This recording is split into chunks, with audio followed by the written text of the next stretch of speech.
ತುಂಬಾ ತಾಯಂದ್ರ ಪ್ರಶ್ನೆ ಏನು ಅಂದ್ರೆ ನಮ್ಮ ಮಗುಗೆ ಹಾಲು ಸಾಕಾಗ್ತಿದ್ಯಾ, ಹೇಗ್ ತಿಳ್ಕೊಳ್ಳೋದು ಅಂತ. ಮಗು ಹತ್ತ ತಕ್ಷಣನೇ ಏನೇ ಆಗ್ಲಿ, ಮಗು ಅಳ್ಲಿ ಅಥವಾ ಏನೇ ಕಿರಿಕಿರಿ ಮಾಡ್ಲಿ, ಫಸ್ಟ್ ಕ್ವೆಶನ್ ಅಥವಾ ಫ್ಯಾಮಿಲಿಯಲ್ಲಿ ಇದ್ದವರೆಲ್ಲ ತಾಯಿಗೆ ಹೇಳೋದೇನು ಅಂತ ಹೇಳಿದ್ರೆ, ನಿನ್ ಹಾಲು ಯಾಕೋ ಸಾಕಾಗ್ತಿಲ್ವೇನೋ ಅಂತ. ಸೊ ಈ ಮೂರು ವಿಷಯಗಳನ್ನ ಇಂಪಾರ್ಟೆಂಟ್ ಆಗಿ ನೆನ್ಪಿಟ್ಕೊಳ್ಬೇಕು. ಎಸ್ಪೆಷಲಿ ಎರಡು ವಿಷಯಗಳು. ಮೂರನೇ ವಿಷಯ ಕೆಲವೊಂದು ಬೇಬಿಸಿಗೆ ಅಪ್ಲೈ ಆಗುತ್ತೆ, ಕೆಲವೊಂದು ಬೇಬಿಸಿಗೆ ಅಪ್ಲೈ ಆಗದೆ. ಮೊದಲನೇದಾಗಿ ಮಗು ಚೆನ್ನಾಗಿ ಹಾಲು ಕುಡಿತಾ ಇದೆ ಅಂತ ಹೇಳಿದ್ರೆ, ಎಸ್ಪೆಷಲಿ 6 ತಿಂಗಳೊಳಗಿನ ಮಕ್ಕಳು ವೆಯ್ಟ್ ಗೇನ್ ಆಗ್ಲೇಬೇಕು.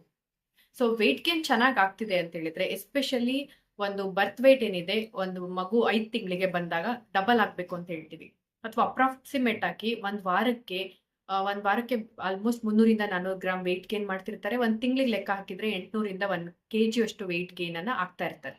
ಎರಡನೇದಾಗಿ ಮಕ್ಕಳು ಚೆನ್ನಾಗಿ ಯೂರಿನ್ ಪಾಸ್ ಮಾಡಬೇಕು. ಮಿನಿಮಮ್ 5 to 6 ಟೈಮ್ಸ್ ಯೂರಿನ್ ಅನ್ನ ಚೆನ್ನಾಗಿ ಪಾಸ್ ಮಾಡಬೇಕು. ಮೂರನೇದು, ಮಕ್ಕಳಿಗೆ ಚೆನ್ನಾಗಿ ಹೊಟ್ಟೆ ತುಂಬಿದಾಗ ನಿದ್ದೆ ಮಾಡಬೇಕು. ಅಟ್ಲೀಸ್ಟ್ ಮಿನಿಮಮ್ 2 to 3 ಅವರ್ಸ್ ಮಾಡಬೇಕು ಅಂತ ಹೇಳ್ತೀವಿ. ಇದು ಎಲ್ಲ ಬೇಬಿಸಿಗೂ ಅಪ್ಲೈ ಆಗೋದಿಲ್ಲ. ಕೆಲವೊಂದ್ಸರಿ ಮಕ್ಕಳು ಕ್ಲಸ್ಟರ್ ಫೀಡಿಂಗ್ ಮಾಡ್ತಾರೆ. ಕೆಲವೊಂದು ಮಕ್ಕಳು ಚೆನ್ನಾಗಿ ಹಾಲು ಕುಡಿದ್ರು ಕೂಡ ಹಾಫ್ ಆನ್ ಅವರ್ 1 ಅವರ್ಗೆ ಎದ್ದೇಳ್ತಾರೆ. ಸೊ ಥರ್ಡ್ ಕ್ರೈಟೀರಿಯಾ ಆಕ್ಚುಲಿ ತುಂಬಾ ಇಂಪಾರ್ಟೆಂಟ್ ಕ್ರೈಟೀರಿಯಾ ಅಲ್ಲ. ಸೊ 2 ಇಂಪಾರ್ಟೆಂಟ್ ಕ್ರೈಟೀರಿಯಾ ಏನು ಅಂತ ಹೇಳಿದ್ರೆ, ಮಕ್ಕಳ ವೆಯ್ಟ್ ಗೇನ್ ಚೆನ್ನಾಗಿ ಆಗ್ಬೇಕು, ಮತ್ತೆ ಅವರ ಯೂರಿನ್ ಅನ್ನು ಚೆನ್ನಾಗಿ ಪಾಸ್ ಮಾಡಬೇಕು. ಇದು ಚೆನ್ನಾಗಿತ್ತಂದ್ರೆ ಯಾರ ಮಾತಿಗೂ ಕೂಡ ತಲೆ ಕೆಡಿಸ್ಕೊಳ್ಬೇಡಿ, ಮತ್ತೆ ನೀವು ಕೂಡ ಕಾನ್ಫಿಡೆಂಟ್ ಆಗಿರಿ. Thanks for watching. Happy parenting.